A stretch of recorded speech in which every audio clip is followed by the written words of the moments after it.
Okay, so shall we start again? Yes, sir. Okay, so we were discussing the cyclic groups or cyclic groups.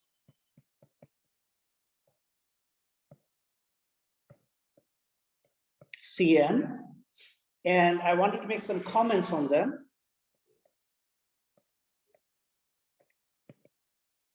A very nice way of visualizing these groups is that you can think of CN as the symmetry group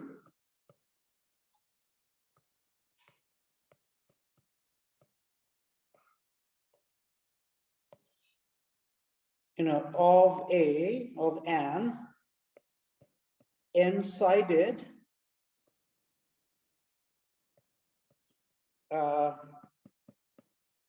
regular polygon with directed sides.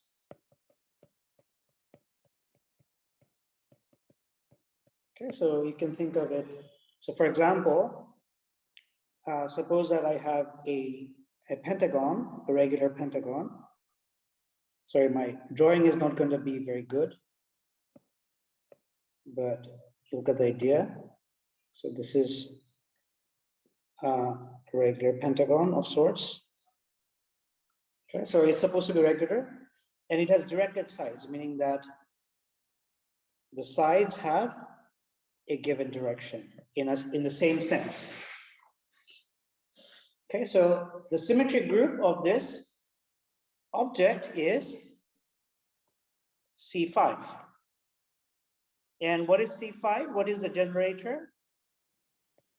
It's basically, a rotation, say in the clockwise or counterclockwise fashion, you just have to choose rotation by 2 pi by 5, right? Around the center. So if this is the center, if you rotate it by 2 pi over by 5, then you get back the same shape.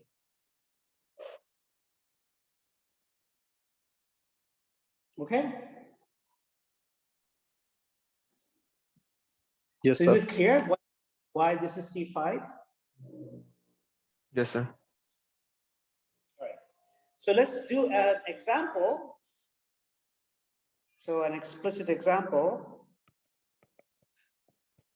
Now this example is a bit weird because it's actually, so C4, and we know that C4 is isomorphic to Z4. Now what is Z4? Z4, let's write it like this. Maybe it's a bit of an abuse of notation, but it's got 4 objects. So let me define what Z4 is. Sorry, somebody's drilling upstairs.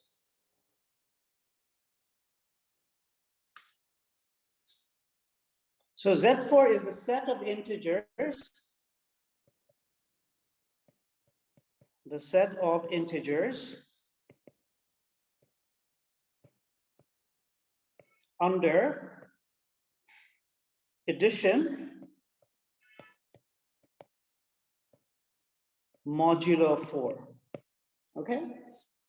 So we say that if A is an integer, it's equivalent to B if A is equal to B plus 4n for n an integer. Okay?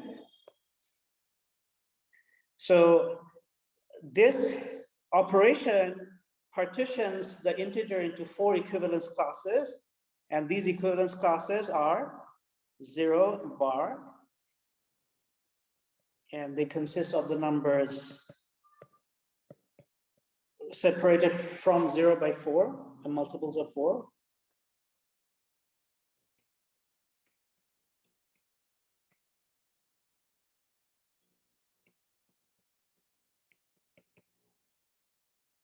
And then there's 1 bar, which are separated from 1 by integer multiple of 4.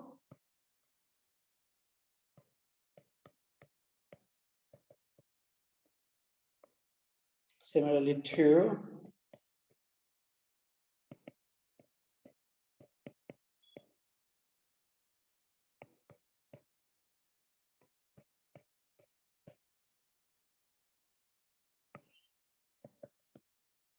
And 3.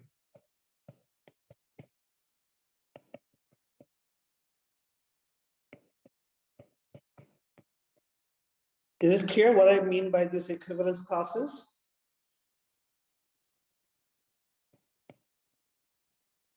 Sorry, it shouldn't be 5, it should be 7.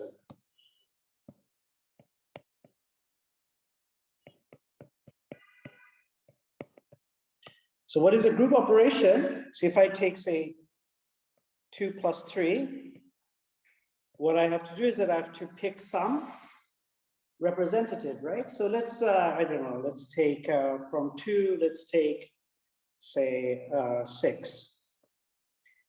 And then from, say, 3 bar, we take -9, right? So we get -3. So do we have -3 or -3 is here? So this is, so that means that, 2 plus 3 is 1, right?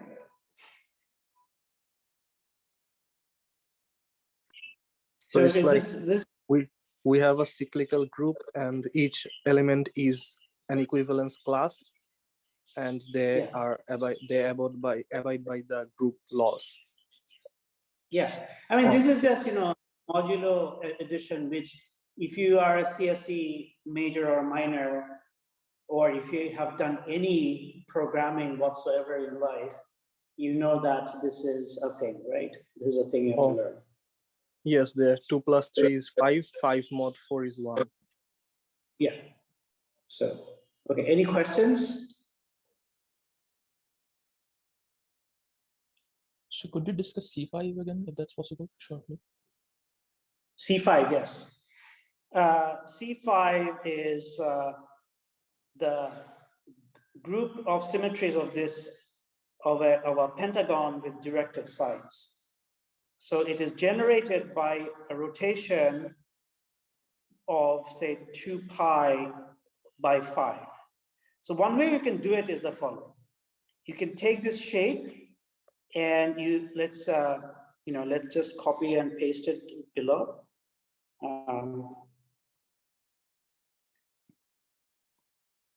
So one way of thinking about it is you take this shape and you embed it in the complex plane, okay? You embed it in the complex plane in a way like this, right? I think it should probably go through there. Sorry, it's not a very good, so this should be the center. And then you say that, let's look at all the elements which are, look at the numbers which are e to the power I, 2 pi n over 5. Okay? Is it related to the root of 1 unit 5 units? Yeah, right. So n, where n is an integer, right? So n is an integer. So if you keep multiplying, the points by this factor, what will happen is that this guy will switch to this guy, right? And I'm probably not writing, sorry, I didn't draw this correctly. Because that wouldn't make sense, because that would be, if n was 1, so this is clearly I, so that's not going to work. So I definitely have not done this clearly. So what would be is something like this, right? It would be something like this. Maybe it will be a little bit higher, right? Right. So you know, so this is going to be alpha. So alpha is this object. Sorry, alpha is not this object. Alpha is this object with n equals to 1. Okay, so alpha is going to be e to the power I 2 pi over 5. Okay, so what does alpha do is that it rotates every point by this angle, right? And if you have alpha to the power n, alpha to the power 5, then you get the identity, which is just a 1, right? The number 1 here. Okay, Nahi, does that make sense? Yes, sir. I was just not sure what the group operations and all that was in this case, but it's fine. Yeah, the group operation in this case is, so all I'm saying is that there's an isomorphism between, okay, C5 consists of alpha squared, alpha cubed, alpha 4, and alpha 5, which you identify to be the identity element. Okay, so this is the formal way. So the way that I've written it also includes the group operation, right? So essentially what I'm saying is that this is A, this is B, this is C, D, and this is E. So, and if I were to draw a multiplication table, I would have 5 columns and 5 rows. And so essentially, this would be, say, E, A, B, C, D, E, A, B, C, D, and then you can have E times E is E, A, B, C, D, E, A, B, C, D, and here you would have A squared, B squared, C squared, D squared, and then you have AB, AC, AD, and then BA, BC, BD, CA, CB, CD, DA, DB, DC, right? So this is the abstract, I haven't really, and then you're going to say that, okay, I'm defining the group in such a way such that E is alpha to the power 5. A is alpha. Okay? And then you basically fill in all these things, okay? And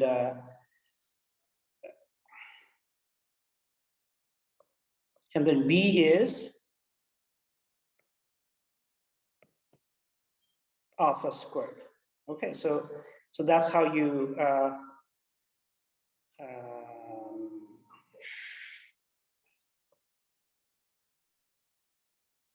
yeah, and D is so the way that I've written this over here implicitly is going to give you what the group multiplication table is, okay? Depending on how you identify these things, okay?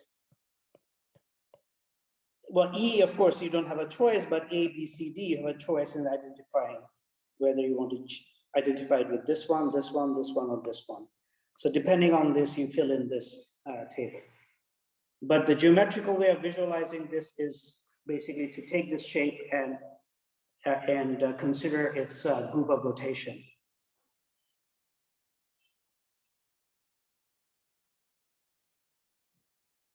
Does that make it a bit more clear, or are you still confused? No, sir, it's a bit clear. Yeah, here, what we're doing is we're using an isomorphism, right? We are creating an, a very explicit, representation in terms of complex numbers, in terms of phases. Okay, any more questions before we move on to the next example? So these 5 points are in a circle, right? Yes. So if the They don't ends, have to. okay, They don't have to be. They just have to be equidistant from the center. oh, okay. So They just my have to, this has to be equal to this. Okay. yes, sir. So my comment was, if there are n roots of 1, would that make a continuous group if n tends to infinity? Yes. Okay, got it. Yeah. And that is basically the circle group that we were discussing before.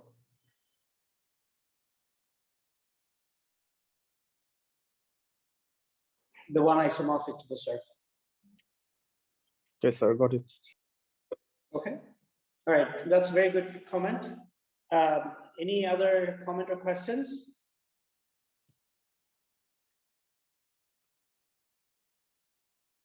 So let me check the chat.